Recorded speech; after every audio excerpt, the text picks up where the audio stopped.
I'm back today with another juicy and raw case. Is it raw? Raw dog? It's raw. It's raw dog. Yeah, dog, and yeah, roll me over, lay me down, and do it again. This is coming out of Colorado federal court, and the company that owns all the trademarks on juicy and raw, they're called BBK Tobacco and Foods LLC, which is DBA, is HBI International. This company went out and went to all the trouble under the intellectual property laws to register with the U.S. Patent and Trade Office the name Juicy. They got the name Raw. They've got products that are trademarked under the Juicy label. And they've also got domains that they've captured, and they're part of their intellectual property rights. And they've now chased a company in Colorado, and this company's name is J&C Corp, DBA Juicy Concentrates, okay? And it seems that whoever was advising this company about the name they were going to grab and run with didn't do a very good search through the Patent and Trade Office. And the company that owns Juicy and Raw has been very successful so far because they secured trademark rights to the Patent and Trade Office. They've got registered numbers. There's photographs you can look at. The name is unique enough that they're claiming that you can't tread on our property. And they've been very successful in the suits they brought because they took these first steps. They've gotten injunctions out of Nevada stopping any more use of Juicy. And I see that they're going to continue to roll. And what this really points out is the problems you can get into if you grab somebody else's trademark and you don't clear things up ahead of time before you start using their name. Because what they're asking for is injunctions to stop them. They want all the product back to the Juicy company so they can destroy it. They want disgorgement of all profits. They want you to stop using all these domains that mention Juicy in them. And then they want damages for reputation and damage and things like that. Now, I know I've talked a couple of times in the past about these IP rights, but Juicy seems to have done it correctly. And I've formed some corporations where we brought an IP attorney in very early in the process. And we've had them go to the U.S. Patent and Trade Office and run all the names my clients are thinking about using. And then they pull those names, if it's anything close, and they look at the trade dress, they call it. What does it look like? The colors you use, the type of letters you use, any background scenes you might use. And you get all that cleared before you launch using a trademark that somebody else is using.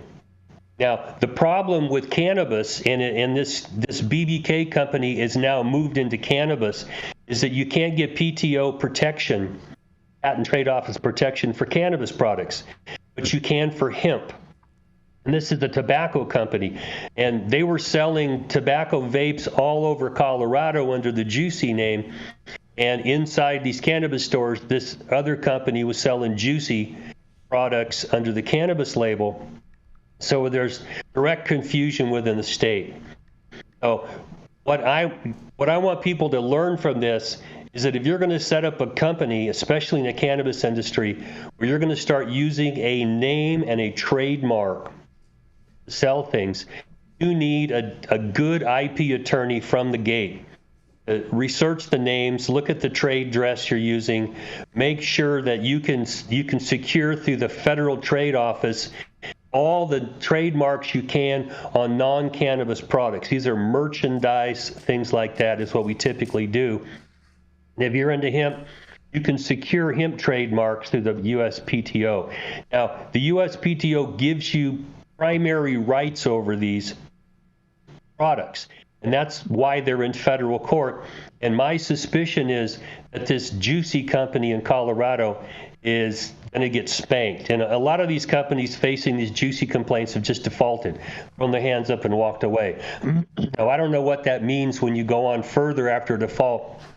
You go secure injunctions to stop them, and you get writs of mandate to take all their product back and destroy it. And then you seek damages. I don't know where that's going in these default cases, but this is going to be pointing out to people across the cannabis space that you can lose your ass if you're not careful in how you go out and start marketing products that might infringe on some other company's intellectual property rights. I'm going to throw this back to you gentlemen for your thoughts on this, and what do y'all think?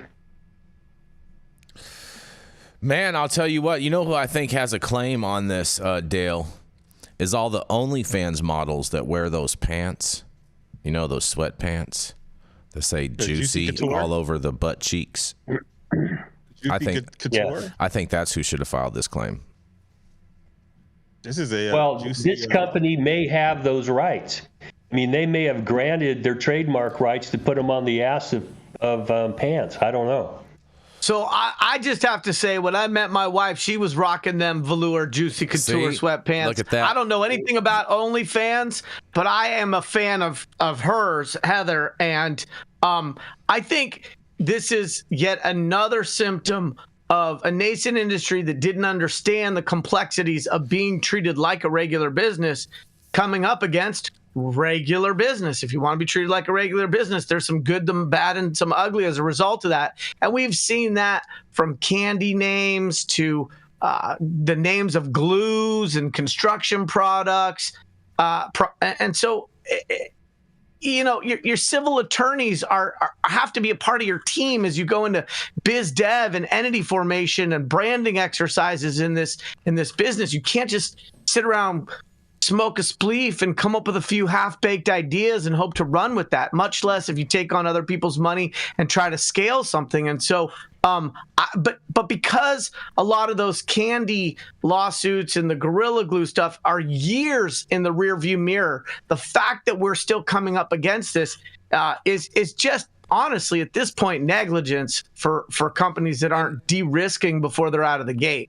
And Dale, in your opinion, don't you think that juicy is kind of too generic of a word for someone to be able to patent?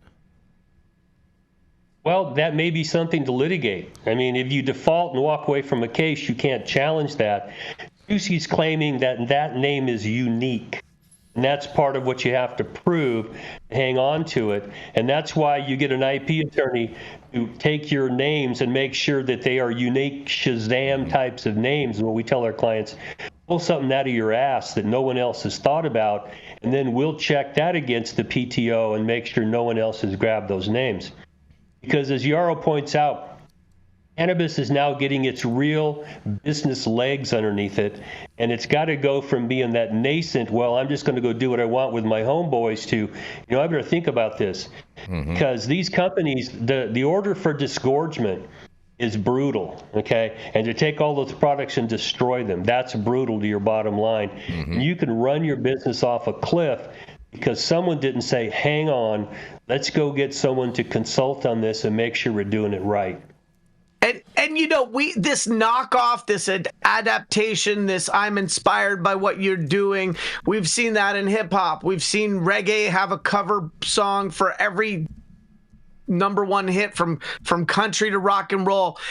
My favorite California brand, unnamed, is a legacy guy from San Francisco who's a dear friend of mine, and he was adopting inspiration from Ferrari and some of these other things, as well as from Pellegrino products. And I called him up and was like, bro, I love you to death, and you're going to need to cut that shit out before someone cuts it out of you. And so if we care about the people who are standing up brands and we have a little bit of knowledge about where they could avoid risk, I think every single one of us who has more than a little bit of experience in these things needs to stand up and say, oh, that's good, but not good enough. Or have you thought about the negative repercussions of running that play that way?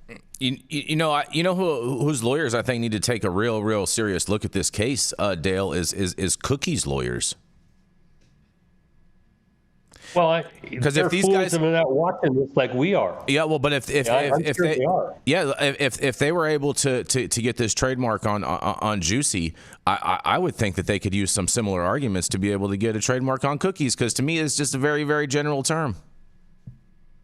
Oh, but Cookies has been a cannabis brand, and that's been one of the problems we faced because the PTO won't license you or trademark a cannabis brand.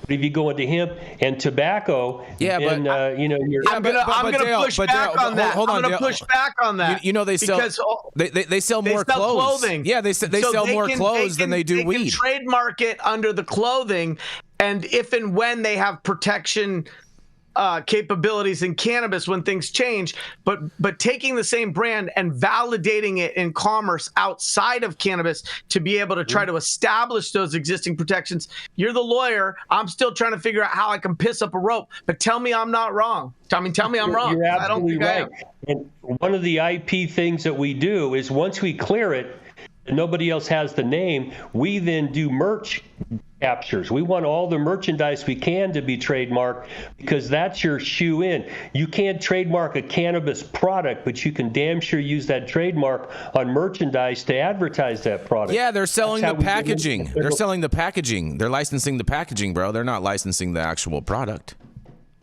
Yeah. Well, it's been a gray area, and I think it's moving forward. But hemp was the way to get in because you can sell hemp products that are THCA, if you can get away with that, that's basically weed. You can get that selling with your trademark, then you're probably long ways down the road to protecting it if somebody comes after it. But this is going to play out for a while on cannabis products as they open this up and the gray areas go away. But we've been talking about the fight between the hemp products and the cannabis products on the show today, and that's where some of these lines still haven't been cleared up. Because if it's a cannabis product that you're trying to trademark, you're going to have problems. But states are now allowing that to happen under state trademark protection, which is another way that you can advance your trademark and then protect it if someone comes after you. You know, after all this, I'm surprised. You know what I feel like cannabis needs now to come into this space and create a brand? Rico? Savior. You know who they all need? Who? Paris Hilton. Paris Hilton, and she needs to copyright Hot. I'm not touching that. Man. Yes. I'm not touching that. Yes. That is the kind of comment that only somebody who lives in Los Angeles would ever think to say. Oh man, you guys remember that when she was? Yeah. I thought we were done with. Paris Hilton like last. Yeah, no, she got her 15 minutes of fame. Jason, don't try to bring her back. She needs to steal the crown from Taylor Swift. You know, for THCA or hemp-derived products and everything, I mean, is it a possibility that you can, if you are a cannabis or a THC brand, is it possible that you do the same thing and protect your product in the land of hemp? Oh, sure. Hemp's legal. You don't have that problem at the Patent and Trade Office where you're trying to trademark an illegal product. That's where you run into the brick wall. But hemp is a legal product. You can sell flour with CBD flour and then market that. And then once you get into the cannabis phase, then you just take that same name and apply it to all the THC hot products. Mm-hmm. But I think the critical thing here. I think the critical thing here is that Dale is talking about IP strategy. If a brand doesn't have an IP strategy, I don't care how inspired it is, that entrepreneur is deficient and needs to hire some people to bolt on some subject matter expertise. So it's more EP strategies, more emotional property than intellectual property, right? No, it's about creating defensible products, defensible brands, barriers to entry. It's about protecting your shit. And so the game has changed, and because of it, the way in which businesses operate need to change as well. Mm-hmm. Yeah, so it never mind. Yep.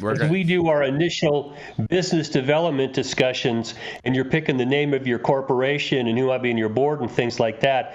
Part of it is what are you going to market and get in early and grab names that you can protect, and then have a marketing plan to use, say, merchandise and grab that name and get out there early and then protect it everywhere. I mean, this Juicy and Raw now have put on the gloves. We're going to protect our IP rights. Mm-hmm. And you need to be in that position. And then please always reserve a fund for lawyers. Because if you need to hire a lawyer and you ain't got no money, it don't really matter whether you're right or wrong. You're going to lose. I think that's so I think the biggest problem here is like anybody can reach into their ass and pull out something juicy and raw. Okay, I would like you to use I statements when you're talking about reaching out to get stuff. Just I statements. I don't know that I can pull out anything juicy and raw.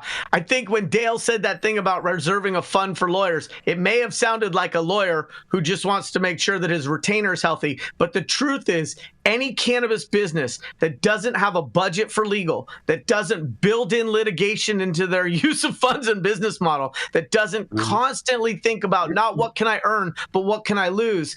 Come on, defense wins championships. And if you don't have lawyers, you are fucked. You might not know you're fucked, but sooner or later, there's going to be a very painful coulda, woulda, shoulda, and you're going to be crying like John Boehner.